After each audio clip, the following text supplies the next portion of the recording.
यदि तिमीले तिम्रो जिन्दगीमा चाहिँ सफलताहरू प्राप्त गर्न चाहन्छौ भने तिमी जिउँदै हुने बेला मर्न सिक। मतलब डु अर डाईको पोजिसनमा तिमी जानुपर्छ। गर या मरको अवस्थामा तिमी हुनुपर्छ। तिमीले आइदर गर अर मर। मानिसहरू साना या ठुला हुँदैनन्, मानिसहरू त साना या ठुला बनाइन्छन्। जोसँग ठुलो सपना हुन्छ ती मानिसहरू ठुलै हुन्छन्, जोसँग सपनाहरू साना हुन्छन् अथवा जो सपना देख्नबाट डराउँछन् ती मान्छेहरू सानै बन्छन्। किनकि मानिसहरू आफैमा ठुलो या सानो हुँदैनन्, तिनीहरू ठुलो या सानो बनाइन्छन् तिनीहरूका सपनाद्वारा। जो ठुलो सपना देख्छन् ती ठुलै मान्छे बन्छन्, जो सपना देख्नदेखि डराउँछन् तिनीहरू साना हुन्छन्। खुसी खोज्न पनि मान्छे प्रपर्टीतिर दौडिराखेको छ, धन सम्पत्तितिर दौडिराखेको छ, गाडी र घरको पछि दौडिराखेको छ। जहाँ पछि दौडिराखेको जे विषय छ नि, ऊ जसका पछाडि दौडिरहेको छ उसलाई त्यो विषयले सधैँ छोडिराखेको छ। किनकि ऊ त पछि दौड्या न हो, ऊ त्यसभन्दा अगाडि जानै सक्दैन। पैसाको पछाडि दौडिने मान्छेलाई पैसाले छोडिदिइराखेको हुन्छ सर। सम्पत्तिको पछाडि दौडिराख्ने मान्छेलाई सम्पत्ति अगाडि अगाडि हुन्छ जहिले पनि, ऊ पछाडि पछाडि हुन्छ, ऊ पाउँदैन। तर जो मान्छे it seems always impossible until it is done, जबसम्म कुनै कामहरू गरिँदैन तबसम्म त्यो असम्भव जस्तै लाग्छ मात्रै। तर संसारमा असम्भव भन्ने कुरा केही पनि छैन। Nothing is impossible because impossible itself says I am possible. कुनै डक्टरलाई भेटेर बिरामीले कस्तो हुनुहुन्छ, ठिक छ, सन्चै हुनुहुन्छ, के भइराखेको छ, केही हुँदैन, चिन्ता नगर्नुहोस्, हामी छौँ नि। यो औषधिहरू त्यसैको लागि, हामी डक्टर पढेर आएको त्यसैको लागि। केही पर्यो भने म जति बेलै पनि छु, फोन गर्नु, फोन नम्बर दिए पनि उसले कल बारम्बार कल गरिराख्दैन। तपाईँलाई केही इमर्जेन्सी भयो भने मलाई कन्ट्याक्ट गर्नु होला, केही हुँदैन, तपाईँ फिट हुनुहुन्छ। आधा रोग निको भइसक्यो हुन्छ सर। हामीले गर्ने व्यवहार हो त्यो आधा रोग निको भएको र कसैको जीवन बचेको जब थाहा पाउँछ नि त्यो डक्टरले आफ्नो प्रोफेसनबाट, त्यो दिन सबैभन्दा बढी खुसी हुन्छ त्यो डक्टर, बिरामीभन्दा बढी। मतलब तपाईँको कारणले कसैको भलो हुँदैछ भन्ने तपाईँले जब थाहा पाउनुहुन्छ त्यति बेला तपाईँ जिन्दगीमा सबैभन्दा बढी खुसी हुनुहुन्छ। भोलि केही काम गर्दैछौँ भनेर तपाईँले आज सोच्नुभयो भने आज एकदमै माथिल्लो लेभलमा ओहो यो ठिक हुन्छ भन्ने लाग्छ। तर भोलि बिहान उठ्दाखेरि होइन यो ठिक पनि हुनसक्छ, बेठिक पनि हुनसक्छ भनेर तपाईँको अलिकति डाउन भएको हुन्छ।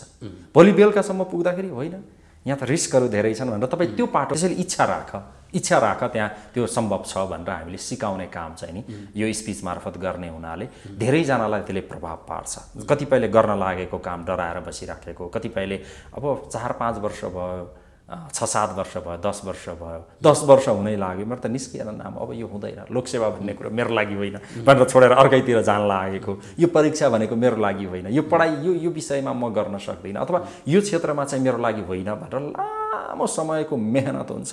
उहाँहरू सफलताको नजिक पुगे बेला उहाँहरू त्यहाँबाट ब्याक हुनुहुन्छ।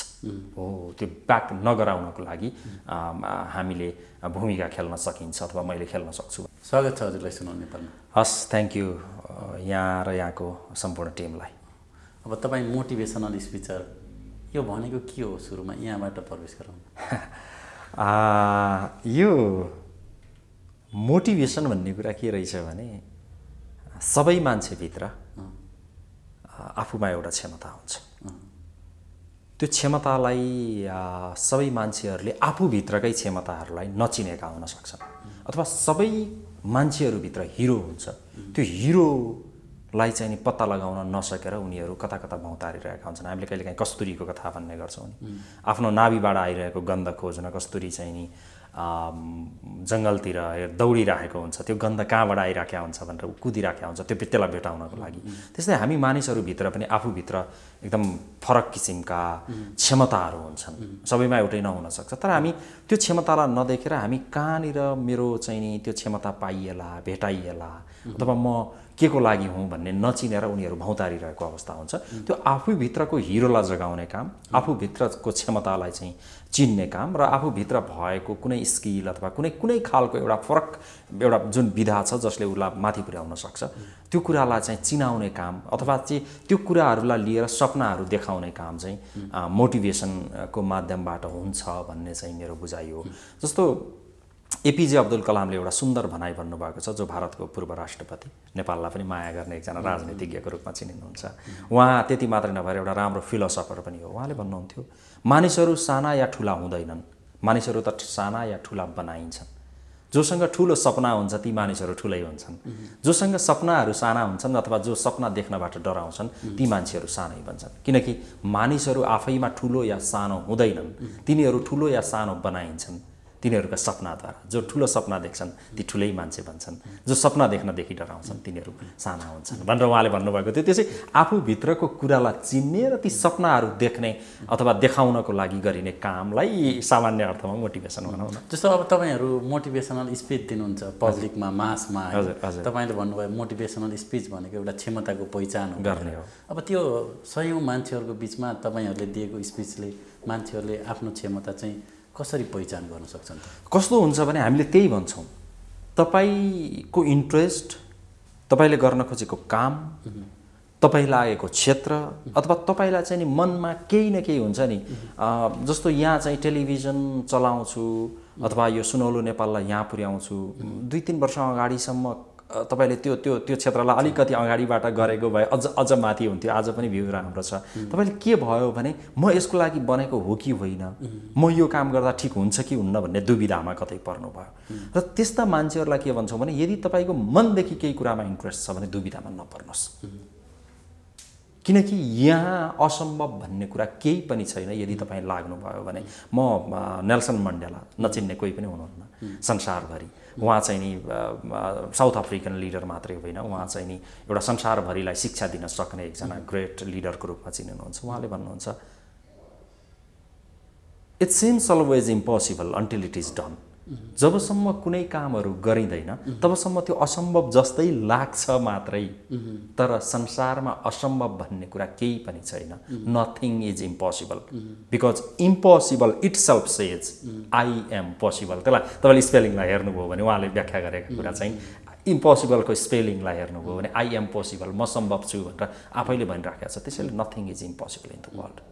यदि तपाईँले इफ यु वान्ट त्यो मनैदेखि त्यो कुराहरू चाहनुभयो भने यहाँ चाहिँ असम्भव भन्ने कुरा केही छैन। तर तपाईँको चाहना कति हुन्छ त्यसमा डिपेन्ड गर्छ भनेर उहाँले सिकाउनु भयो। जस्तै तपाईँभित्र चाहना हुन्छ, तर त्यो चाहनालाई गरौँ या नगरौँ, हुन्छ कि हुँदैन, अब लगानी पनि कति लाग्ने होला, डुबिहाल्यो भने के गर्ने, म यसको लागि बनेको हुँ कि होइन भनेर जुन दुविधाहरू पालेर तपाईँ कन्फ्युजमा भएर लामो समय बिताउनुहुन्छ नि, त्यसले कहीँ पनि पुर्याउँदैन। तपाईँ केही काम गर्छु भनेपछि तपाईँलाई आत्मविश्वास चाहिन्छ, तपाईँलाई चाहिँ नि एउटा तपाईँलाई चाहिँ तपाईँमा भित्र भएको त्यो काम गर्ने इच्छा शक्ति, त्यो विल पावर भित्रैदेखि त्यो अगाडि बढाइराख्नुपर्छ। कहिलेकाहीँ मान्छेहरूलाई के हुन्छ भने सर भोलि केही काम गर्दैछौँ भनेर तपाईँले आज सोच्नुभयो भने आज एकदमै माथिल्लो लेभलमा ओहो यो ठिक हुन्छ भन्ने लाग्छ, तर भोलि बिहान उठ्दाखेरि होइन यो ठिक पनि हुनसक्छ, बेठिक पनि हुनसक्छ भनेर तपाईँको अलिकति डाउन भएको हुन्छ।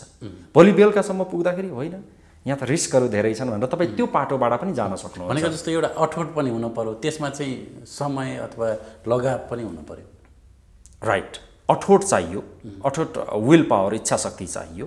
र त्यस पछाडि चाहिँ नि लगाव त तपाईँको त्यसप्रतिको झुकाव, त्यसप्रतिको कमिटमेन्ट, त्यसप्रतिको डेडिकेसन, यी सबै कुराहरू त डेफिनेटली चाहियो। तर त्योभन्दा पहिला तपाईँलाई चाहिँ नि त्यो सिक्नको लागि, त्यो गर्नको लागि, त्यहाँ पुग्नको लागि तपाईँको चाहिँ नि विल पावर, इच्छा शक्ति नै चाहियो। हो, त्यो इच्छा शक्ति धेरै मान्छेहरूले त्यो दृढ इच्छा लिन नसकेको कारणले उनीहरू फेलियर भइराखेका हुन्छन्। त्यसैले इच्छा राख, त्यहाँ त्यो सम्भव छ भनेर हामीले सिकाउने काम चाहिँ नि यो स्पिच मार्फत गर्ने हुनाले धेरैजनालाई त्यसले प्रभाव पार्छ। कतिपयले गर्न लागेको काम डराएर बसिराखेको, कतिपयले अब 4-5 वर्ष भयो, 6-7 वर्ष भयो, 10 वर्ष भयो, 10 वर्ष हुनै लाग्यो, मेरो त निस्किएन नाम, अब यो हुँदैन, लोकसेवा भन्ने कुरो मेरो लागि होइन भनेर छोडेर अर्कैतिर जान लागेको, यो परीक्षा भनेको मेरो लागि होइन, यो पढाइ यो विषयमा म गर्न सक्दिनँ, अथवा यो क्षेत्रमा चाहिँ मेरो लागि होइन भनेर लामो समयको मेहनत हुन्छ। उहाँहरू सफलताको नजिक पुगे बेला उहाँहरू त्यहाँबाट ब्याक हुनुहुन्छ। हो, त्यो ब्याक नगराउनको लागि हामीले भूमिका खेल्न सकिन्छ अथवा मैले खेल्न सक्छु भन्ने मलाई विश्वास लाग्छ। तपाईँले अब नेपालमा कर्मचारीदेखि लिएर अन्य आम जनता अथवा भनौँ विद्यार्थी अथवा लक्षित वर्गहरू तपाईँको धेरै छन्, विदेशमा पनि तपाईँले केही स्पिच दिनुभएछ। हजुर, अब यसबाट चाहिँ इम्प्याक्ट के पर्यो त ती मान्छेहरूमा चेन्ज सोचाइमा कतिको परिवर्तन आयो परिवर्तन आयो मैले काम गर्ने भनेको मेरो म चाहिँ नि तपाईँले भने जस्तै एडमिनिस्ट्रेटिभ स्टाफ कलेज जाउलाखेल सशस्त्र स्टाफ कलेज आर्मी स्टाफ कलेजहरूमा मैले जति पनि क्लासहरू गर्ने मौका पाएँ गरेँ या अहिले त हाम्रो लकडाउनको कारण कोभिडको कारणले चाहिँ नि यो तपाईँ चाहिँ मास ग्यादरिङहरू छैन अथवा त्यही क्लासमा गएर गर्ने वातावरण छैन अनलाइन क्लासेसहरू केही फाटाफुट्टा चल्दैछन् जहाँ गएर गरेँ डेफिनेटली त्यसले चेन्ज ल्याउँछ किनभने टपिक नै चेन्जसँग रिलेटेड छ मेरो जब जहाँ परिवर्तनसँग रिलेटेड कुराहरू लिएर गइन्छ लक्षित वर्ग उनीहरूलाई बनाइन्छ त्यस पछाडि परिवर्तन त त्यो अवसम्भावी भनौँ न एउटा चाहिँ नि त्यो हुनैपर्छ भन्ने लाग्छ किनभने हाम्रो टपिक के हो भने transformational technologies of life and performance जीवन र जगतलाई बुझेर त्यसलाई ट्रान्सफर्म गर्नको लागि गरिने क्लासहरू भएको कारणले गर्दा परिवर्तन हुन्छन् जस्तो कहिलेकाहीँ कस्तो हुन्छ भने तपाईँले चाहिँ नि सबै कुरा पाएर पनि मानिसहरू खुसी नभएको जस्तो देखिन्छ सबै कुरा भएर पनि आफू रित्तो रित्तो महसुस गरिराखेका हुन्छन् सबै कुराहरू हुँदै पनि उनीहरूले आफूलाई दुखी एउटा हेय भावले आफैलाई मूल्याङ्कन गरिराखेका हुन्छन् हामीले चाहिँ के भन्छौँ भने त्यो होइन त्यो नो त्यो हुँदैन त्यो हुन सक्दैन भनेर भन्छौँ कहिलेकाहीँ मैले क्लासहरूमा जाँदाखेरि असाध्यै मलिन अनुहारहरू रुग्ण चेहराहरू असाध्यै मान्छेको चाहिँ नि एउटा भनौँ न त्यो एउटा भावनामा असाध्यै दुखी टाइपको देखिराखेका हुन्छु मैले सोध्छु किन यति धेरै दुखी हुनुहुन्छ किन यति धेरै रुग्ण अनुहार छ किन यति धेरै निराश हुनुहुन्छ किन हामी हाँस्नलाई पनि कन्जुसाइ गरिराखेका छौँ किन हामी खुसी हुन सक्दैनौँ उहाँहरूले भन्नुहुन्छ खुसी हुन त कारण चाहियो नि सर मैले सोध्छु कारण के खुसी हुनलाई त यो सबै यो अवस्थासँग हामी पनि त्यत्तिकै माथि जान पाइयोस् धेरै कुराहरू देखियो संसारमा इन्टरनेट ग्लोबलाइजेसन अथवा जेसुकै भनौँ यी कुराहरूबाट धेरै कुराहरू देखियो त्यो कि त नदेखेको भए खुसी हुन्थ्यौँ होला देखियो जो पाइएन अनि त्यसपछि हामी दुखी हुनु बाहेक के छ र सर जागिर गर्यो बिहान अफिस गयो बेलुका फर्कियो घर बस्यो फेरि महिना बित्दाखेरि जागिरको तलब त आउला मैले सबैको लागि भने होइन जागिरको तलब त आउला घरबाट तिर्ने टेन्सन हुन्छ बच्चाबच्चीहरूले पढ्ने टेन्सन हुन्छ तलबले पुग्दैन अनि त्यो काठमाडौँमा घर बनाउने लक्ष्य हुन्छ त्यसले पुग्दैन एउटा गाडी चढाउन त कति 20औं वर्ष भयो यो धुलो बाटोमा मोटरसाइकलमा कोट टकटक्याउँदै हिँडिराखेको भनेर सोच्यो गाडी हुँदैन सबै मान्छेहरू त्यसरी कोही चाहिँ ओभरनाइट नै त्यहाँ प्रगति गरेर गएको मान्छेहरू देखिन्छ त्यसपछि मैले रोजेको प्रोफेसन या ठाउँ ठिक छैन कि भनेर दुखी भइन्छ भनेर कहिलेकाहीँ फरक फरक क्षेत्रका मान्छेहरूले व्याख्या गर्नुहुन्छ र मैले यसलाई कम्प्लिट गरेँ र मैले उहाँहरूलाई सोध्छु खुसीको परिभाषा त्यसो भए तपाईँको घर हुनु तपाईँको पैसा हुनु तपाईँको प्रपर्टी हुनु तपाईँका गाडी हुनु या तपाईँको चाहिँ नि एउटा विलासी जीवन हुनु लग्जरियस एउटा लाइफ तपाईँले चाहिँ नि आफूले बिताउन पाउनु कि त्यही खुसी हो त भनेर भन्दा स्योर सर त्यही नै खुसी हो नि किनकि बच्चाबच्चीले भनेको कुरा टक्क गएर सपिङ मलमा किनिदिन पाइयोस् भनेको जस्तो स्कुलमा पढाउन पाइयोस् म जहाँसुकैबाट आए पनि उसले एजुकेसन एउटा यस्तो ठाउँमा गरोस् भन्ने चाहना राख्न पाइयोस् त्यही हो सर खुसी एउटा घर होस् एउटा गाडी होस् एउटा यो होस् एउटा त्यो होस् खुसी त त्यही छ सर मैले भने नो म तपाईँसँग एकदमै फरक मत राख्छु किनभने खुसी त्यहाँ छैन खुसी अघि मैले भनेको जस्तो बिना खोज्न हिँडे जस्तो खुसी खोज्न पनि मान्छे प्रपर्टीतिर दौडिराखेको छ धन सम्पत्तितिर दौडिराखेको छ गाडी र घरको पछि दौडिराखेको छ जहाँ पछि दौडिराखेको जे विषय छ नि ऊ जसका पछाडि दौडिराखेको छ उसलाई त्यो विषयले सधैँ छोडिराखेको छ किनकि ऊ त पछि दौडिया न हो ऊ त्यसको भन्दा अगाडि जानै सक्दैन पैसाको पछाडि दौडिने मान्छेलाई पैसाले छोडिदिइराखेको हुन्छ सर सम्पत्तिको पछाडि दौडिराख्ने मान्छेलाई सम्पत्ति अगाडि हुन्छ जहिले पनि ऊ पछाडि हुन्छ ऊ पाउँदैन तर जो मान्छे आफ्नो खुसी खोज्नको लागि कसैलाई सहयोग गर्ने कुनै कामप्रति इमान्दार भएर लाग्ने कुनै डेडिकेसन र कमिटमेन्ट लिएर म सेवा गर्छु म जुन ठाउँमा छु त्यो ठाउँमा म चाहिँ 100% दिन्छु मेरो प्रोफेसनमा भनेर हिँड्ने मान्छेलाई फेरि त्यो पछाडि अघि हामीले गरेको कुराले पछ्याइराखेको हुन्छ त्यसैले तपाईँ पैसाको पछि दौडिनु पैसा जहिले पनि अघि भयो तपाईँ पछि हुनुभयो तपाईँ एक दिन यसो गरेर हेर्नुहोस् तपाईँ सेवाको पछाडि दौडिनुहोस् जागिरको पछाडि दौडिनुहोस् तपाईँ इमान्दारिताको पछाडि दौडिनुहोस् तपाईँ चाहिँ नि आफ्नो चाहिँ नि के भन्छ जुन सर्कल छ, जुन जुन ठाउँमा हुनुहुन्छ, जुन प्रोफेसनमा हुनुहुन्छ, त्यो प्रोफेसनको पछाडि दौडिएर हेर्नुहोस् त सर म्याडम, खुसी पनि तपाईँको पछाडि पछाडि आउँदै हुन्छ र बाँकी रहेका सम्पत्तिहरू पनि पछाडि पछाडि आउँदै गर्छन् भन्ने बेला धेरैले आफूलाई चेन्ज र खुसी ल्याएको मैले फिल गरेको छु। किनकि नेपालका अलमोस्ट सबै जिल्लाहरूमा मैले कार्यक्रम गर्ने मौका पाएको छु। त्यहाँका विभिन्न सङ्घ संस्थाहरू, कहिलेकाहीँ त्यहाँको जिल्लाका विभिन्न प्रोसेसहरूमा स्वास्थ्य कर्मीहरूसँग, कर्मचारीहरूसँग, त्यहाँका चाहिँ डिफ्रेन्ट कर्पोरेट हाउसका स्टाफहरूसँग फरक फरक विधाले काम गर्ने अवसर पाउँदा त्यस्ता थुप्रै कथाहरू छन् जसलाई चाहिँ उहाँहरूले रिराइट गर्नुभएको छ या पुनर्लेखन गर्नुभएको छ, जसको जिन्दगीमा हिजोका कुराहरूले त्यति ठुलो अब अर्थ राख्दैनन्, भोलिका कुराहरूले अर्थ राख्छन् भन्ने कुराहरू फिल गर्नुभएको छ। यहाँले सोधेको हुनाले मैले त्यस्ता धेरै इक्जाम्पलहरू छन् जो चाहिँ मैले अब सुनौलो नेपालको यो टेलिभिजनको यो समयभित्र बताएर सक्दिनँ। फेरि कुनै दिन तपाईँ र हामी डिस्कसमा बस्यौँ भने डेफिनेटली मैले बताउँछु। जस्तो यो स्पिचले चाहिँ तपाईँले भने जस्तो फ्रस्ट्रेसनमा रहेका मान्छेहरूलाई आत्मसन्तुष्टि प्राप्त गर्छ। डेफिनेट जस्तो कोही मान्छेहरू हुन्छन् नि, सानो रोग लाग्यो भने ल म त अब मरेँ, मेरो जिन्दगी चाहिँ यति नै रहेछ भन्ने खालको सोचाइ हुन्छ कति मान्छेहरू। कतिमा जस्तो पढ्ने बेलामा म फेल भएँ, कतिमा मसँगैको साथीले धेरै प्रगति गर्यो, मैले सम्पत्ति पनि कमाउन सकिनँ। ती मान्छेहरूको सोचाइमा परिवर्तन हुन्छ? डेफिनेटली हुन्छ। किनकि मान्छेहरूले त्यही कारणले, त्यही निराशाहरूलाई चिर्नका लागि नै हामीले त्यो स्पिचलाई तयार गरेका हुन्छौँ। किनकि निराश हुने मान्छेहरूले निराशाका यो बादलहरू जसको जीवनमा भइराखेको छ अथवा ल्याइराखेका छन्, ती मान्छेहरूले सबैका सङ्घर्षहरू देख्दैनन्, उनीहरूले सफलताका कथाहरू मात्रै देखेका हुन्छन्। तपाईँ यहाँसम्म आउनको लागि तपाईँले कति सङ्घर्ष गर्नुभयो भन्ने कुरा तपाईँको लुक्न सक्छ, तपाईँले नदेखाउन सक्नुहुन्छ, तपाईँले त्यसलाई बाहिर फ्ल्यास नगर्न सक्नुहुन्छ। तर तपाईँ यहाँ आएको सफलता हेर्ने मान्छेले त कोट लगाएर चट्ट बसेर टेलिभिजनमा इन्टरभ्यू लिएको, मेरो फलानै साथी म जस्तै सँगै हुर्केको सँगै खेलेको त आज टेलिभिजनमा यो काम गर्दैछ, खोइ त म त यहीँ पो छु, मेरो त केही गर्न खोजेको पनि खालि असफलता भनेर हेरिरहेको। तर तपाईँको यसप्रतिको कमिटमेन्ट, तपाईँको इमान्दारिता, तपाईँको लगाव, तपाईँको यसप्रतिको इन्भेस्टमेन्ट, तपाईँको टाइम, तपाईँले जे दिनुभयो नि त्यो कुराहरू उनीहरूले बुझ्ने कोसिस गरिराखेका हुँदैनन्। र उनीहरूले यो सफलता नपाउनुको पछाडि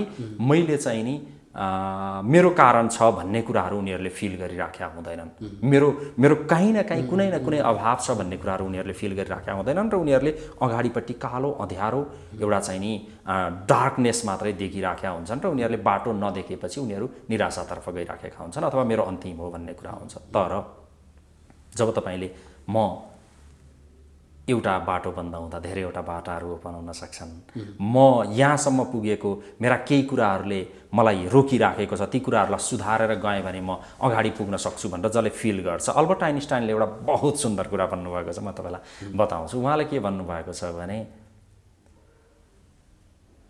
कुनै पनि फरक नतिजाका लागि उही कामलाई उही तरिकाबाट 1000 पटक दोहोर्याउनु मूर्खता सिवाय केही हुन सक्दैन भनेर भन्नु, अथवा उही कर्मलाई उही तरिकाले 1000 पटक दोहोर्याएर फरक नतिजाको आशा गर्नु मूर्खता सिवाय केही हुन सक्दैन भनेर उहाँले बताउनु भएको छ। यदि तिमी फरक डिफ्रेन्ट रिजल्ट लिन चाहन्छौ, तिमी सफलता पाउन चाहन्छौ भने त तिमीले गरेको कामलाई फरक तरिकाले गर्न सिक्नु पर्यो। हामीले कहिलेकाहीँ सुन्छौँ नि सर, 10औँ 12औँ पटक 20औँ पटक अहिलेको एसई हाम्रो पालाको एसएलसी दिएर त्यो असफलता प्राप्त गरेकाहरू यतिऔँ पटकको एसएलसीमा हुनुहुन्छ भन्ने कुराहरू त्यहाँ के भयो भने एउटा कुरा, उहाँले आफ्नो पढ्ने प्याटर्नलाई कहिले पनि चेन्ज गर्नु भएन। उहाँले आफ्नो मेहनत त गरिराख्नु भयो होला, उहाँले पढ्नुहुन्थ्यो होला, मैले मेहनतै गरेको छु, 28औँ पटक 20औँ पटक दिने बेला उहाँले फेलै हुन्छु भनेर त जानु भएन। तर त्यो काम गर्ने शैलीलाई अथवा पढ्ने शैलीलाई उहाँले बदल्न सक्नु भएन, ठिक ठाउँमा ल्याउन सक्नु भएन। हो, कहिलेकाहीँ त्यसैले जीवनमा मोटिभेसनल स्पिकरहरू, कोचहरू, जीवनका प्रशिक्षकहरू किन चाहिन्छन् भने तपाईँले काम पनि गरिराख्नु भएको हुन्छ, असफलता पनि तपाईँसँगै हुन्छ, फेरि सफलता पनि प्राप्त गर्न सक्नु भएको हुँदैन। किनकि तपाईँले मेहनत त गर्नुभएको हुन्छ, मेहनत गर्ने तरिका सही नभएको हुनसक्छ। त्यसैले काम गर्ने तरिका, शैली या चाहिँ नि यो डिफ्रेन्ट एउटा चाहिँ नि एउटा चाहिँ के भन्छ यसलाई चाहिँ नि प्रोसेसबाट गर्न लागियो भने हामीले सफलताहरू प्राप्त गर्न सक्छौँ भनेर हामीले भन्छौँ। त्यसै गरी जीवनका कुरा पनि त्यही हुन्। तपाईँको आहार विहार खानपान, तपाईँको चाहिँ रोगसँग लड्ने क्षमता, तपाईँ कति कन्सियस हुनुहुन्छ, आजको जमानामा नदेखिने नपाउने भन्ने केही कुरा चाहिँ तपाईँ घरमा बसेर हेर्न सक्नुहुन्छ होइन। तपाईँले के खाने के नखाने, कति बेला कसरी तपाईँको स्वस्थ जीवनशैली अपनाएका मान्छेहरू संसारमा अहिले उनीहरू उदाहरण बनेर मैले स्पिच दिए जस्तै उहाँहरूले आफ्नो जीवनशैलीका बारेमा बताइरहनु भएको हुन्छ। मेडिटेसन, योग, प्राणायामहरू, यी सबै कुराहरू छन्। त्यसैले हामी आत्मबल, हामीले चाहिँ नि एउटा चाहिँ नि आफूभित्रको त्यो शक्तिलाई पहिचान गर्न सक्ने क्षमता र आफूप्रति विश्वास राख्यौँ भने सबै कुराहरूलाई पार गर्न सक्छौँ भन्ने कुरा हो। यसको मतलब फेरि के होइन भने त्यसो भए त कोरोना छ, कोरोनाबाट पनि म एकदमै ठिक छु, यो छु, नलाग्नुपर्ने नहुनुपर्ने भन्ने कुरा चाहिँ होइन। भाइरसहरूले आक्रमण गर्छन्, विभिन्न खालका नयाँ रोगहरू पनि हाम्रै पालामा यस्तो देखिँदैछ। यो एउटा पेन्डेमिकको सिचुएसन छ। अब यसबाट कसरी बच्न सकिन्छ, यसबाट कम लाग्ने कुराहरू के हो? अस्ति एउटा रिसर्चले देखाएको थियो, मैले एउटा लेख पढ्दै थिएँ, मास्क लगाइरहने मान्छेलाई कोभिड लाग्यो नै भने पनि त्यो साइकल थ्रेसहोल्ड भन्ने छ, त्यो सिटी भ्यालु भनेर हामीले भन्छौँ, त्यो चाहिँ नि एकदमै माइल्ड किसिमको हुनसक्छ। नलगाउने मान्छेलाई भन्दा त्यसलाई अट्याक कम गर्न सक्छ, या उसमा भएको उसले चाहिँ नि इन्हेल अथवा लिएको त्यो भाइरस उसलाई कतैबाट सरेको भाइरस कम हुनसक्छ भन्ने कुराहरू दिइराखेको छ। मास्क लगाउनु हामीलाई सरकारले भनेर लगाउनु पर्ने होइन नि त, हामीले जीवनको लागि लगाउँ। जीवनका केही महत्त्वपूर्ण पाटाहरू छन् जसलाई फलो गर्ने हो भने हामी सबै कुराहरूबाट सफलता प्राप्त गर्न सक्छौँ। तर मैले फेरि पनि दोहोऱ्याएर भन्छु, कहिलेकाहीँ हामी मेहनत गर्छौँ, टाइम लगाउँछौँ, हामीले चाहिँ सम्पूर्ण कुराहरू त्यसमा धन पैसा सबै खर्च पनि इन्भेस्टमेन्ट पनि गरेका हुन्छौँ, तर सफलता प्राप्त हुँदैन। त्यहाँनिर यदि पटक पटक असफलता हात लाग्यो भने हामीले हेरौँ कि हामीले गरेको प्रोसेसमा, गर्ने तरिकामा काहीँ न काहीँ त्रुटि छ, त्यसलाई बदल्नुपर्छ भनेर एकपटक फेरि हेरौँ र त्यो तरिकालाई बदलेर काम गऱ्यौँ भने हामीले सफलता पाउँछौँ। जस्तो यसले चाहिँ भइसकेको परिस्थितिलाई पनि ह्यान्डल गर्न चाहिँ आत्मबल सिकाउँछ। किनकि तपाईँले अघि भने जस्तै सफलता कसरी प्राप्त भयो भनेर भन्ने सन्दर्भमा चाहिँ नि धेरैजना मान्छेहरूका धेरैवटा चाहिँ नि आफ्ना आफ्ना किसिमका भोगाईहरू, एक्सपिरियन्स, डेफिनेटली अनुभवहरू छन्। ती कुराहरूले चाहिँ नि सिकाउँछ उहाँहरू कति पटक कहाँसम्म पुग्नुभयो, कति पटक उहाँहरूलाई चाहिँ जिन्दगीबाट त्यो वितृष्णा भयो, कतिपटक उहाँहरू गएर कहिलेकाहीँ त्यो एउटा चाहिँ अन्तिम चरणमा गएर पनि कसरी फर्किनुभयो र फेरि कुन कमिटमेन्टका साथ आउनुभयो भन्ने धेरै कथाहरू हामीले यो स्पिचको माध्यमबाट चाहिँ नि हामीले भन्ने गरेका हुन्छौँ। त्यो भन्दाखेरि चाहिँ नि उहाँहरूलाई ती कुराहरूले आत्मबल प्रदान गर्छ। जस्तो कहिलेकाहीँ मान्छेका किताबहरूमा लेखिएका हुन्छन्, कहिलेकाहीँ उहाँहरूको सुनिएका हुन्छन्। लाइक तपाईँले अहिले एकजना स्पिचकै सन्दर्भमा हेर्ने हो भने पाकिस्तानको एकजना जो चाहिँ अलि यङ उमेरकै मलाला युसुफजाईको बारेमा तपाईँले सुन्नुभएको छ। उनले चाहिँ नि विभिन्न पार्लियामेन्टहरूमा, विभिन्न देशका UN हाउसहरूमा उनले स्पिच दिँदै हिँडेकी छन्। उनले भनेकी छन्, जिन्दगीमा तिमी घरमै बसेर केही पनि गरेनौ भने त तिमीलाई केही पनि प्राप्त हुँदैन। म पाकिस्तानको स्वात भ्यालीमा जन्मेको एउटा बच्ची हुँ। त्यहाँका एक्सट्रिमिस्टहरूले अथवा त्यहाँका अतिवादीहरूले, त्यहाँको बच्चीहरूले खास गरी पढ्नु हुँदैन भनेर उर्दी जारी गर्थे। जो स्कुल जान्थे उनीहरूलाई टार्गेट बनाउँथे। र मसँग अब जीवनमा दुईटा अप्सन बाँकी रह्यो। आइदर त्यो भ्रमलाई चिर्नको लागि म स्कुल गएर मृत्युसँग म जुझ्नु पर्यो, और म घरमै बसेर म नपढेको एकजना मान्छे भएर त्यो मृत्युसँग सधैँ डराएर बसिरहने एउटा खालको डर र त्रासमा बसिरहेको बच्ची भएर बस्नु पर्यो। मृत्यु त छँदैछ, मैले त्यसलाई कसरी रोज्ने या कसरी त्यससँग सामना गर्ने भन्ने कुराले अर्थ राख्थ्यो। मैले दुईवटा कुराहरूमध्ये मैले एउटा पहिलो कुरा रोजेँ, म स्कुल गएर मृत्युसँग जुझ्नेछु र म मृत्युसँग जुधेँ। म स्कुल जाने बेला मलाई गोली हान्यो, त्यो मृत्युलाई जितेँ र आज म यहाँ आएर तपाईँहरूसँग मेरा कथाहरू, I am very happy to share my stories from मेरो चाहिँ चाइल्डहुड अथवा मेरो त्यो उसबाट चाहिँ नि त्यो लेभलबाट मैले सेयर गर्न पाउँदा म साँच्चीकै खुसी छु। यो केही होइन, यो मेरो खाली मैले बिताएको मेरो भोगाई हो। यसलाई तपाईँहरूले जसरी कथा भनेर जसरी त्यहाँका थुप्रै बच्चीहरूलाई पढ्ने वातावरण दिनको लागि म लडिराखेको छु नि, किनकि लडेपछि अथवा तपाईँ फाइट गर्न सक्नुभयो, तपाईँ अगाडि बढ्नुभयो भने तपाईँलाई असफलताहरूले मात्रै छुँदैन भन्ने कथा हुन् भनेर उनले भन्ने गर्छिन्। त्यस्तै हामीले पनि मैले कहिले मेरै पर्सनल लाइफका कथाहरू बताउँछु, कहिले धेरै संसारमा धेरै जसबाट सिक्नुपर्ने कुराहरू हुन्छन् उहाँहरूका कथाहरू लिएर बताउँछु। यो यही कथाहरूका माध्यमबाट स्टोरी टेलिङबाट मान्छेहरूलाई मोटिभेट गर्ने कुरा हो। भनेको यसले आत्मबल पनि दिन्छ, आत्मसन्तुष्टि पनि दिन्छ, आत्मनिर्णयको क्षमता पनि दिन्छ। भनेपछि यो निकै महत्त्वपूर्ण रहेछ। महत्त्वपूर्ण हुन्छ यो हरेक मानिसको जीवनमा यो चाहिन्छ।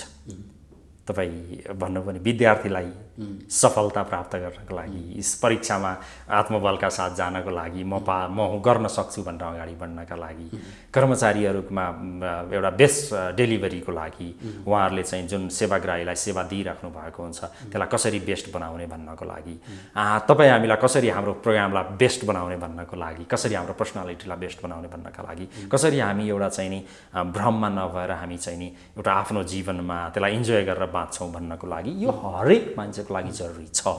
तर हरेक मान्छेसँग त हामी पुग्न सक्दैनौँ। तपाईँहरू जस्तै माध्यमबाट हामीले कुनै दिन पुग्ने अवसर पायौँ भने मैले केही युट्युबमा मेरा थोरै मैले क्लिप्सहरू पनि राखेको छु, ती क्लिप्सहरूबाट हेरेर अगाडि बढ्न पायौँ भने, हेर्दै गर्दै गर्न पायौँ भने, सबैतिर पुग्न सकियो भने राम्रो हुन्थ्यो कि भन्ने मलाई पनि लाग्छ। डेफिनेटली यति महत्त्वपूर्ण विषयलाई हाम्रो समाजमा अथवा हाम्रो सोसाइटी, हाम्रो school of life, college of life त्यति भ्यालु चाहिँ किन दिएन त? अब बिस्तारै बढ्दैछ। स्टोरी टेलिङ भन्ने कुरा अब संसारमा प्रख्यात हुँदैछ, या मोटिभेसन भन्ने कुरा चाहिँ नि संसारमा अब धेरै मान्छेहरूले खोज्ने विषय बनेको छ। संसारमा धेरै मान्छेहरूले यसलाई प्राप्त गर्न चाहने, हेर्न चाहने, सुन्न चाहने विषयहरू बनेका छन्। आज तपाईँ जुनसुकै फर्ममा दिएको स्पिचहरू किन नहोस्, मान्छेले काहीँ न काहीँबाट केही न केही लिइराखेका छन्। यसको भ्यालु बिस्तारै बढ्दैछ, किनकि हिजोको जिन्दगीमा दौडधुप कम थियो होला, तनाव कम थियो होला, त्यो भए पनि एक्सप्रेस गर्ने ठाउँहरू थिएनन् होला। आज मान्छेहरूले एक्सप्रेस गरेका छन्, सोसल साइटहरू छन्, मिडियाहरू छन्, सबैतिरबाट आफ्ना कुराहरू, तनावहरू अथवा बाहिर देखिँदैछन्। जिन्दगी पनि बिजी बन्दैछ। लाइफ चाहिँ नि एउटा मसिन जसो गरी अगाडि बढिराखेको छ। यसमा आउने थुप्रै फ्रस्ट्रेसनहरूलाई, थुप्रै त्यो नकारात्मक भावहरूलाई मेटाउनको लागि अब बिस्तारै यसको खोजी बढ्दैछ। तपाईँले भने जस्तै भोलि कलेजहरूमा, स्कुलहरूमा यो विषयका टिचरहरू, शिक्षकहरू अथवा यो विषयका स्पिकरहरूलाई लिएर आएर अगाडि बढाउने काम होला भन्ने मलाई लाग्छ। जस्तो अब तपाईँले अब कतिको मैले सोध्नुहुन्छ कि हुँदैन 81 वर्ष कि तपाईँलाई होइन, जस्तो एकजना व्यक्ति म कुनै रोग लाग्यो, अब मेरो चाहिँ मृत्यु सिवाय अरू कुनै बाटो छैन भन्ने सोचिरहेका हुन्छन् नि, तिनलाई चाहिँ कसरी मोटिभेट गर्नु तपाईँले?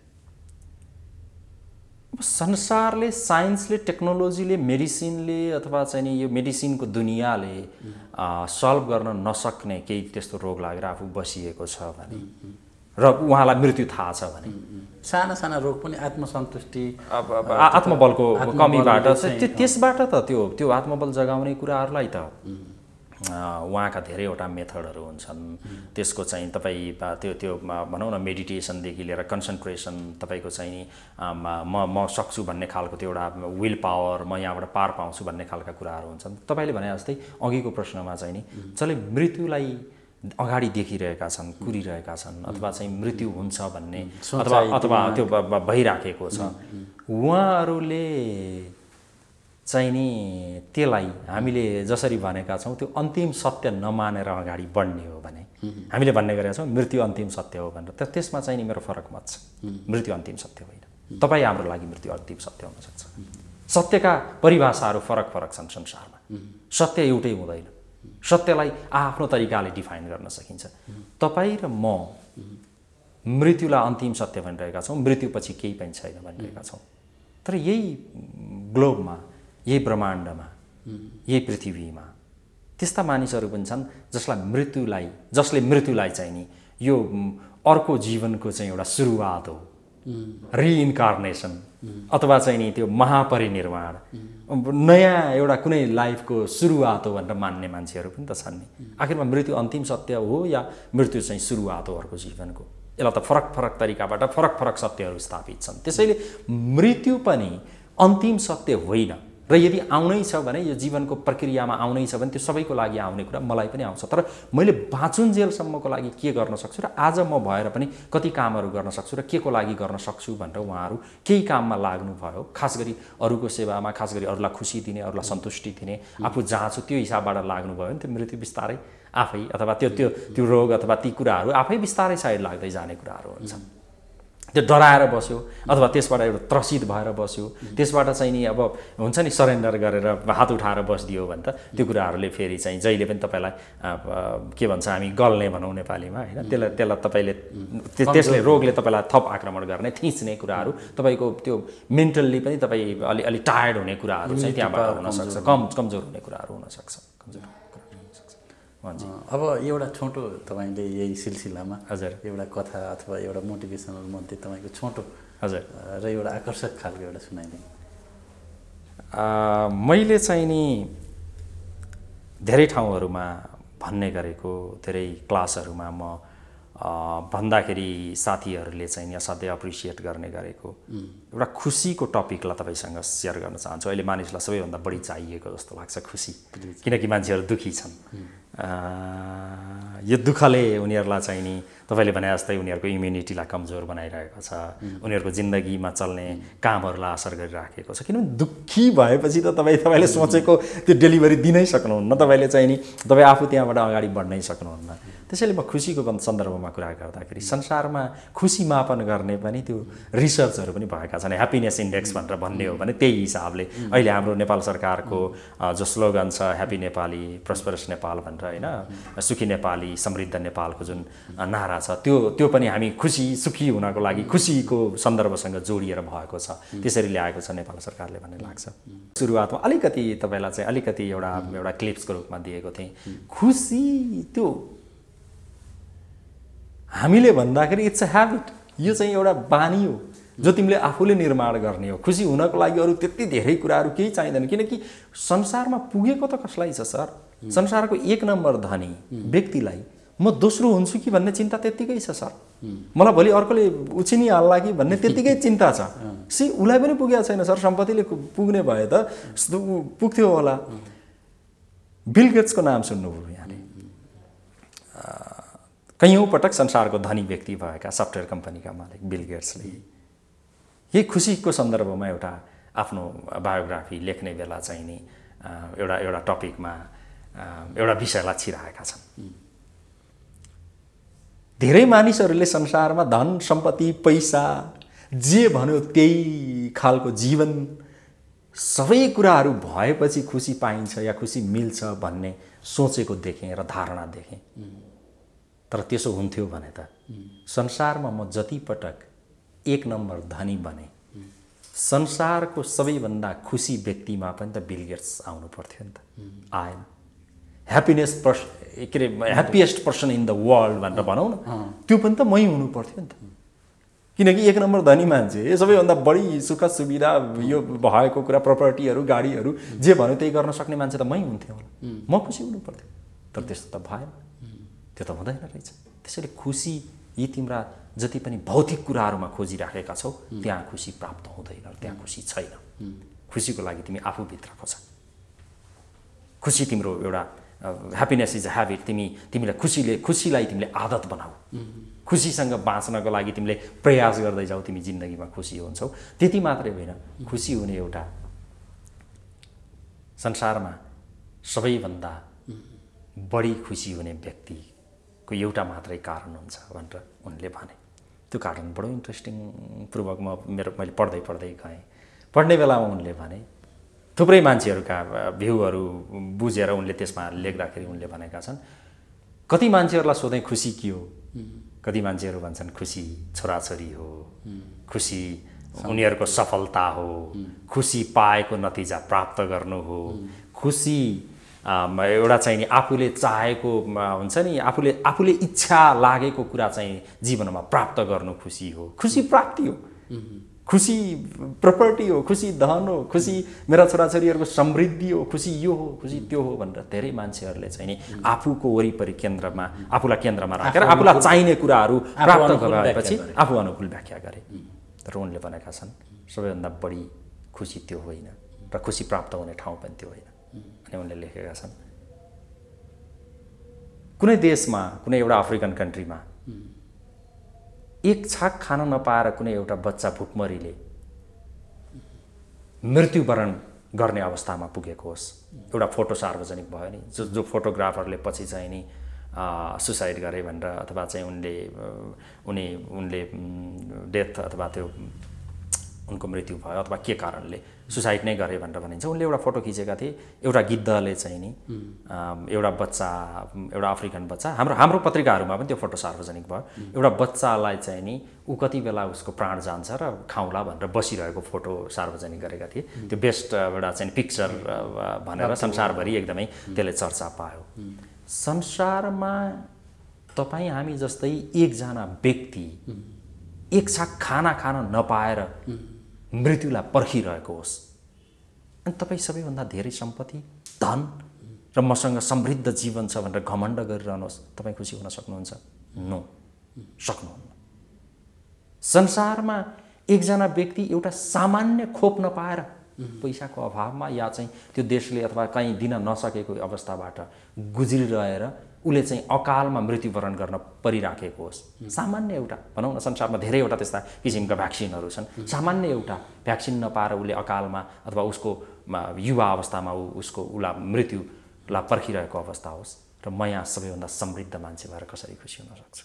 सबैभन्दा बढी खुसी त त्यहाँ प्राप्त हुँदो रहेछ जहाँ मैले मेरा कारणले कोही व्यक्तिको पेट भरिएको छ भनेर हेर्न पाऊँ या सुन्न पाऊँ या फिल गर्न पाऊँ, मैले मेरा कारणले कोही व्यक्तिले जीवन पाएको छ भनेर देख्न पाऊँ या उसको जीवन पाएको चाहिँ मैले फिल गर्न पाऊँ, मैले मेरा कारणबाट कोही व्यक्ति खुसी र सुखी छ भनेर उसको ओठमा मुस्कुराएको अथवा मुस्कान हेर्न पाऊँ, सबैभन्दा बढी खुसी मान्छे जीवनमा त्यति बेला हुन्छ जति बेला उसको कारणबाट अरू कोही खुसी हुन्छ भनेर उनले व्याख्या गरेका छन्। मतलब के हो भने जिन्दगीमा मान्छे खुसी खोज्दै हिँडिराखेका छ, आफ्नो खुसी भनेको अरूको खुसी, आफ्नो खुसी खोज्दै हिँडिराखेका छ, त्यो बाहिर खोज्दै हिँडिराखेका छ, तर खुसी कहाँ छ भन्ने कुरा उसलाई त्यति धेरै थाहा छैन। उनले भनेका छन् खुसी त त्यहाँ मिल्छ जहाँ तिम्रो कारणबाट अरू कोही व्यक्ति खुसी भएको तिमीले थाहा पाउँछौ।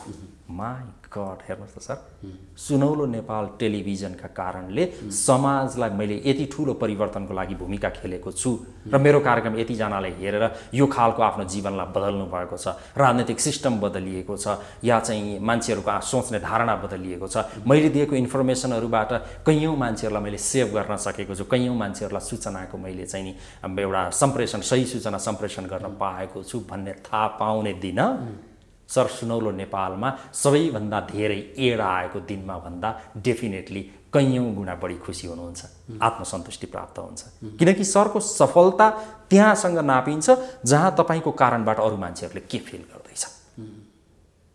त्यसैले खुसी आफू बाहिर बाहिर खोजेर नदौडौँ, खुसी अरूको सेवामा गएर एकचोटि उनीहरूलाई चाहिँ नि उनीहरूलाई आफ्नो त्यो अटेन्सन आफूले गर्ने सहयोगहरू, कर्मचारीहरूले आफूसँग आउने सेवाग्राहीहरू जुन दिन सबैभन्दा बढी खुसी हुन्छन् नि त्यो दिन उनीहरूले सबैभन्दा बढी ह्याप्पी फिल गर्छन्। म मोटिभेसनल स्पिकरको रूपमा मैले काम गरिरहँदा म एकजना व्यक्तिको जीवन जो चाहिँ नि जो असाध्यै निराशा अन्धकार बाट गुज्रिरहेको हुन्छ, उसले केही पनि नदेखेको हुन्छ, उसको जिन्दगीमा उसलाई फरक कथाहरूबाट उसको त्यो जिन्दगीलाई पुनर्लेखन गर्ने अवसर मैले प्राप्त गरेको मलाई फिल हुन्छ नि, सबैभन्दा बढी खुसी म त्यो दिन हुन्छु। त्यसैले खुसी तिमी भित्र छ, तिमीले गर्ने कर्महरूमा छ, तिमी कर्म गर, खुसी अरूको सेवामा छ, खुसी अरूलाई दिने तिमीले चाहिँ नि सेवाहरू अथवा तिमीलाई अरूलाई दिने सर्भिसहरूमा छ, अरूलाई दिने खुसीहरूमा तिम्रो खुसी निर्भर छ, आफ्नो माध्यमबाट अरूलाई दिने खुसीमा मध्यम छ भनेर हामीले धेरै ठाउँ पढाउँदै गर्दाखेरि जो सर्भिस प्रोभाइडरहरू हुनुहुन्छ ब्याङ्कहरूमा तपाईँको ग्राहक खुसी भयो भने तपाईँ कति खुसी हुनुहुन्छ? ओहो फलाना ब्याङ्कको सिस्टम त गएर लाइनमा पनि त्यो बस्ने सिस्टम गरेको रहेछ, टोकन लिनुपर्ने रहेछ, कर्मचारीहरू कस्तो हाँसेर कति मजाले सबै एटेन्सन दिएर तपाईँको यो अलि मिलेन कि भन्ने हिसाबले नम्र भएर बोलेर यसरी काम गर्दा रहेछन् भनेर कोही सेवाग्राही फर्किन्छ।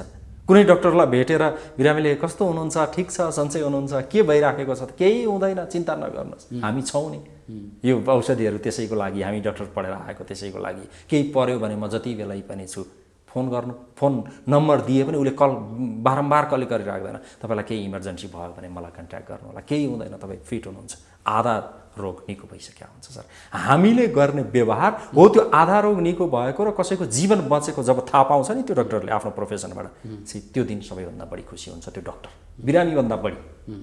मतलब तपाईँको कारणले कसैको भलो हुँदैछ भन्ने तपाईँले जब थाहा पाउनुहुन्छ त्यति बेला तपाईँ जिन्दगीमा सबैभन्दा बढी खुसी हुनुहुन्छ। खुसीको परिभाषा त्यही हो भनेर मैले भन्ने गर्छु। मैले तपाईँले अहिले स्टोरीको कुरा गर्दाखेरि यस्तै खालका स्टोरीहरू हामीले सेयर गर्ने गर्छौँ। काहीँ कसैको आत्मकथाबाट, कसैको जिन्दगीबाट, कहिलेकाहीँ आफ्ना भोगाइहरूबाट, आफ्ना एक्सपिरियन्सहरूबाट पनि यी कुराहरू आउने गर्छन्। अब यसलाई चाहिँ तपाईँले भने जस्तै यो राज्य तहबाट यसलाई अलिक प्राथमिकताका साथमा राखेर विभिन्न माध्यम जस्तो कर्मचारीहरूलाई अथवा अन्य स्कुल कलेजदेखि लिएर बिरामीहरूलाई भेला गरेर यो खालको बनाउन राज्यले अलिकति पहल गर्नुपर्छ कि पर्दैन? अब राज्यले जस्तो प्राइभेटमा तपाईँले अहिले जोडी पनि हाल्नुभयो, प्राइभेट सेक्टरमा चाहिँ कर्मचारीहरूले ग्राहकप्रति गर्ने व्यवहार ग्राहकलाई अलिकति सन्तुष्ट हुन्छ, त्यसले चाहिँ अलिकति त्यो चाहिँ अब उनीहरूले कर्पोरेट बिजनेसको हिसाबले तपाईँहरू जस्तो मोटिभेसनल स्पिकरलाई ल्याएर आफ्नो कर्मचारीहरूको सोचाइ तपाईँले भने जस्तै राज्य संयन्त्रहरूमा पनि यसको सुरुवात भएको छ। मैले जति गरेको छु अहिलेसम्म, त्यो मैले अघि जति नाम लिएँ त्यो एडमिनिस्ट्रेटिभ स्टाफ कलेज, प्रशासनको त्यो कलेज जाउँलाखेलमा त्यो राज्यले नै गरेको कुरा हो। यो विषयहरूलाई समेट्दै हुनुहुन्छ उहाँहरूले।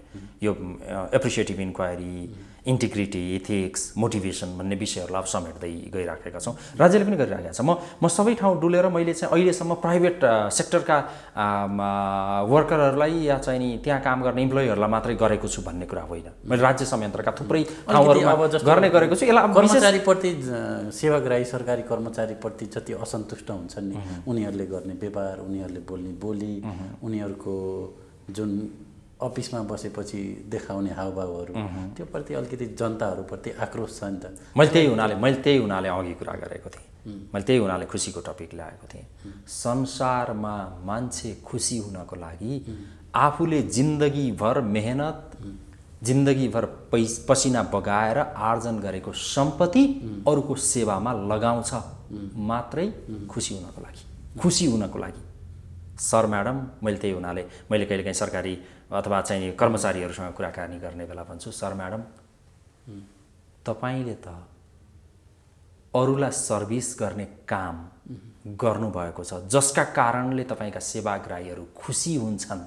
ऊ खुसी भएको कारणले तपाईँले आफूले खुसी पाउनुहुन्छ। त्यो खुसी सित्तैमा मात्रै होइन, तपाईँले प्राप्त गरेको उल्टै तपाईँलाई सरकारले, गभर्मेन्टले तलब पनि दिइराखेको छ। मान्छे खुसी हुनको लागि आफूले जिन्दगीभर कमाएको पैसा लगाउन तयार छन्। तपाईँ तलब लिएर पनि अरूलाई खुसी हुने काम गर्न सक्नुहुन्न भने तपाईँको जिन्दगीमा खुसी मिल्दैन सर म्याडम भनेर हामीले पढाउँछौँ सर। ती कुराहरूले चेन्ज भएको मैले फिल गरेको छु। अब सबै ठाउँमा कति पुग्न सकिएला, सबै ठाउँमा यी क्लासहरू कति एक्सेसमा रहलान्, सबै ठाउँमा यी क्लासहरूको महत्त्वबारे कति थाहा होला। तर बिस्तारै अहिलेको अवस्थामा भन्नुहुन्छ भने बिस्तारै हामीलाई क्लासहरूको लागि अफर आउने, क्लासहरू गरिदिनुहोस् भन्ने, क्लासहरूको लागि तपाईँले अघि भने जस्तै यहाँ मात्रै होइन, नेपालमा मात्रै होइन, विदेशबाट पनि अब बोलाउने कामहरू चाहिँ बिस्तारै अगाडि बढेको छ। म आशा गर्छु म यही मेरै आफ्नो मैले दिनै सक्ने बेलासम्म नै धेरै यस्तै पिकअप लिइसकेको हुन्छ र यही सेक्टरमा भनेर नै प्रोफेसनल क्लास लिने स्पिकरहरू पनि अरू धेरै नयाँ पुस्ताहरू अगाडि आउँछ भन्ने मलाई चाहिँ लाग्छ, त्यस्तो लाग्छ। जस्तो तपाईँले जुन स्पिच दिनुहुन्छ नि, जुन सिकाउनुहुन्छ अरूलाई, सोचाइमा परिवर्तन गरिदिनुहुन्छ नि, यो चाहिँ तपाईँले चाहिँ तपाईँमा चाहिँ कसरी यो शक्ति आयो? अथवा मैले शक्ति भन्ने कुरा गर्दैन, यो पनि मेहनतकै कुरा हो। म तपाईँले मेरो ब्याकग्राउन्डलाई हेर्नुभयो भने म धेरै लामो समय मैले मिडियामा बिताएँ। रेडियो नेपालमा समाचार सम्पादकसम्मको भूमिका, समाचार वाचकदेखि लिएर टेलिभिजनमा कार्यक्रम प्रस्तुतका रूपमा मैले बिताएँ। मैले त्यहाँ बसेर मैले काम गर्दाखेरि चाहिँ नि मैले थुप्रै श्रोताहरूसँग, थुप्रै दर्शकहरूसँग इन्टरेक्सन गरेँ। उनीहरूसँग म प्रायोरिटीमा बसेर कुराकानीहरू गरेँ होइन, उनीहरूका कहिलेकाहीँ उनीहरूका भोगाइहरू सुने, कहिलेकाहीँ आफ्ना भोगाइहरू सेयर गरेँ। अब मलाई के भयो भने त्यो बन्द कोठामा बसेर भिजुअलमा मात्रै हेरेर फोनमा मात्रै कुरा गर्दा भन्दा यो त बाहिरै गएर उहाँहरूसँग चाहिँ नि काम गर्न पायो र उहाँहरूका भोगाइ लिएर उहाँहरूका केही समस्याहरू छन् भने सल्भ गर्न पायो भने त कति मजा आउँथ्यो होला भन्ने मेरो सिकाइको बेस चाहिँ त्यही भयो। म बोल्ने मेरो डेलिभरीको एउटा स्किल चाहिँ मैले त्यहीँ प्राप्त गरेँ। त्यस पछाडि म कथाहरू खोज्दै जाँदाखेरि मलाई एक ठाउँको एउटा कथाले तान्थ्यो, त्यो कथा लिएर आएर म अर्को ठाउँमा भन्थेँ, त्योभन्दा त्यो कथा त्यो नयाँ ठाउँको लागि त्यो कथा नयाँ हुन्थ्यो र त्यसले त्यहाँ चेन्ज ल्याउँथ्यो। म कुनै ठाउँमा गएर मैले कार्यक्रम गर्ने सिलसिलामा अहिलेको यो जुन चाहिँ नि लामो समयपछिको स्थानीय निकायको चुनाव भएको 54 सालमा भएको चुनाव 74 सालमा आएर भयो होइन।